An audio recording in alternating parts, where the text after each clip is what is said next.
Hi guys, JB and Minot here, and these are my pickups for the month of October. I know it's December, but I really haven't had the time to do videos or anything like that. But I'm going to do a three-part video. The first part is today, October, and let's get started. Mostly Switch games, but there's one or two other games. Iron Tank.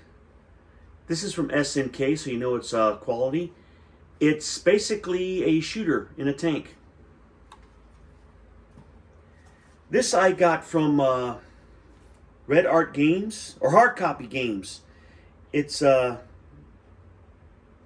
they make physical versions of digital games, but it's from hardcopygames.com. And I saw this on Reggie's channel. It's a great puzzle game. It's basically black and white, I think it's hand drawn, but it's a gorgeous game. It reminds you of MC Escher. But what you do is you're trying to basically put you through a different room, and you have to escape from this room into a door. You have to unlock the door somehow and get the keys and whatnot. And the way you do this mostly is by using your I think your L and your ZR and your ZL buttons to turn the room around. Okay, you can't just walk there. You got to turn around. It's hard to explain. I'm going to do a review on it. I've taken some footage.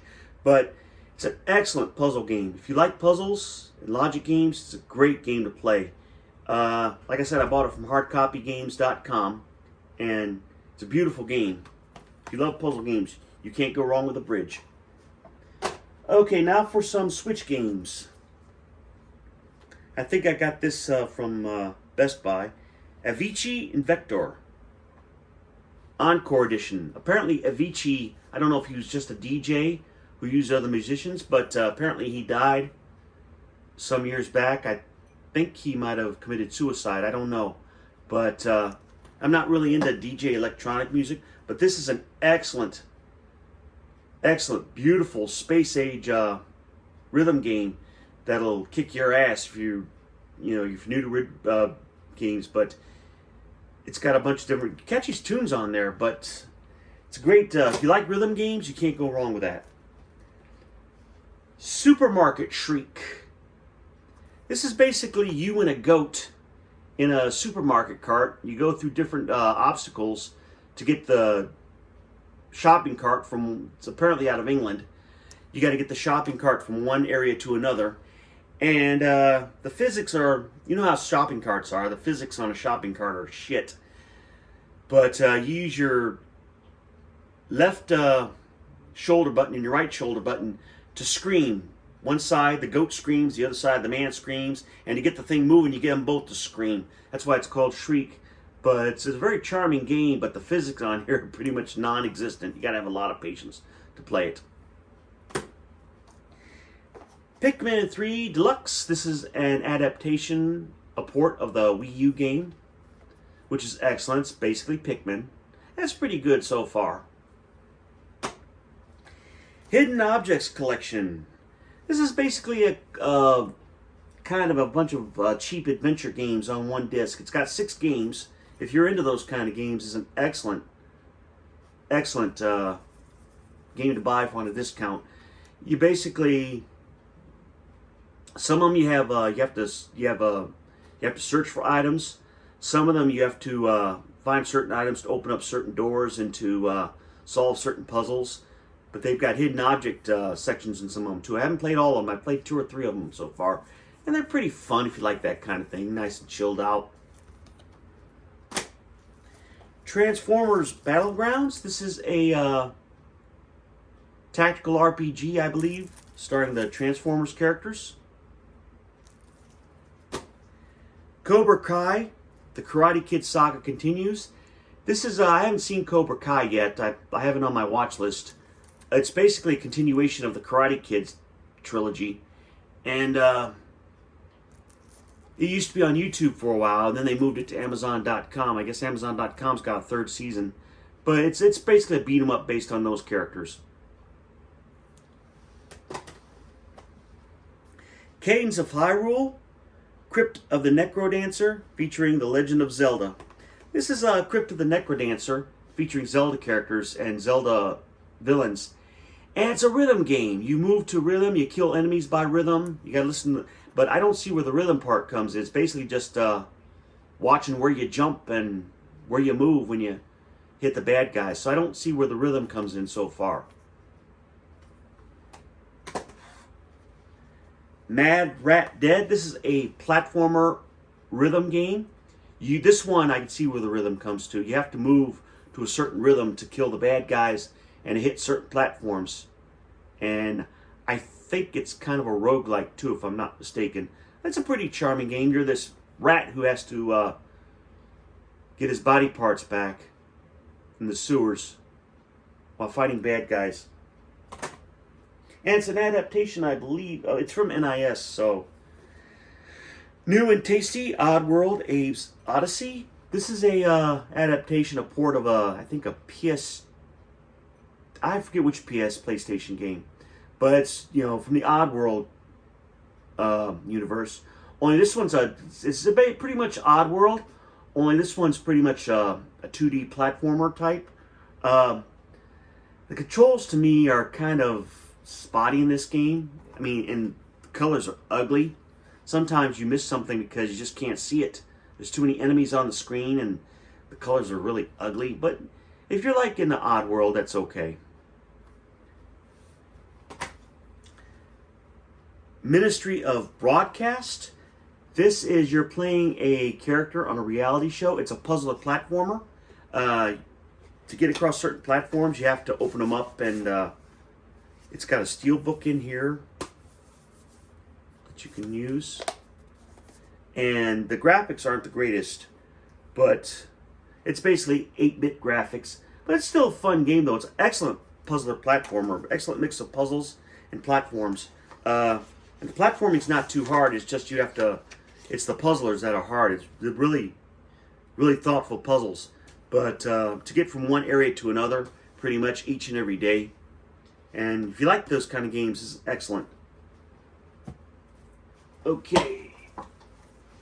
They've got a Hunting Simulator 2 out, so I decided to get this at a discount. I don't think I have, but Hunting Simulator. It's your stereotypical hunting game. But apparently they sold enough on to release a sequel. Monstrum. This is a first-person horror game.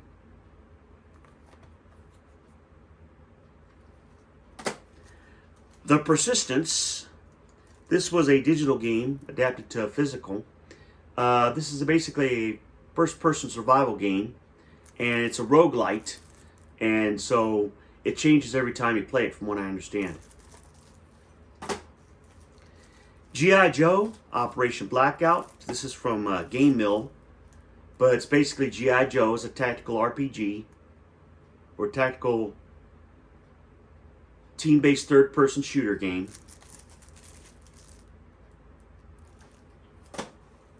Remothered, Broken Porcelain. It's a sequel to another Remothered game. It's a horror physics based.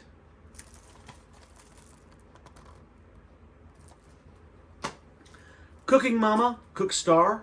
I got this for a discount. I forget where, but there's that. It hasn't gotten good reviews. At first they said it was going to be released, and then it got released, I think, without permission. Then they finally released it somewhere. So it's a hard game to find. So I'm surprised I didn't have to pay more for it. The Survivalists. These are from the same people who make The Escapists. My problem with this game, and it's, you're supposed to be able to train monkeys, and you collect items on an island to help you escape and explore and survive the night and build. And one of my problems with the game is that they just don't give you enough storage, in your backpack. You always got to go back and backtrack for different items. And the monkey training section is kind of spotty. You never know when it's going to work. But it's a charming game so far. But Goosebumps, Dead of Night. You're basically it's a Goosebumps game. It's based on the movie, and you're trying to survive, but you're trying to gather certain things to, put pages of a book back together. It's part puzzle game, horror survival game for kids. It's still kind of scary though. Call of Cthulhu. I first thought this was just a mere adventure type game where you just walk around, solve a puzzle, and stuff like that. But there's kind of an RPG element to it. It's based on the kind of based on the old story of the Call of Cthulhu. But you're a private detective and you're called to investigate something. But you can increase skills. 1971, Project Helios. This is a tactical strategy RPG shooter. It's not bad, but it's nothing really special about it. Nothing that really stands out. Nothing that's different. Ben 10 Ben 10 Power Trip. I think this is basically the Ben 10 universe, but it's kind of a open world game where you find different quests and stuff. But so far, I haven't seen a whole lot of side quests. It's mostly very linear so far. But if you like this kind of thing, it's pretty cool. And last but not least, I bought this for about 11 bucks. Carnival Games. This is basically a bunch of Carnival games, probably no different than the DS games. Okay, guys, that's part one of my end of year pickups for the month of October. Right now, if I don't talk to you again next week, I hope you all have a Merry Christmas and a Happy Holiday, or Happy New Year, and Happy Hanukkah. In the meantime, stay safe, stay warm, and keep this country in prayer. You guys have a good night. God bless. Bye-bye.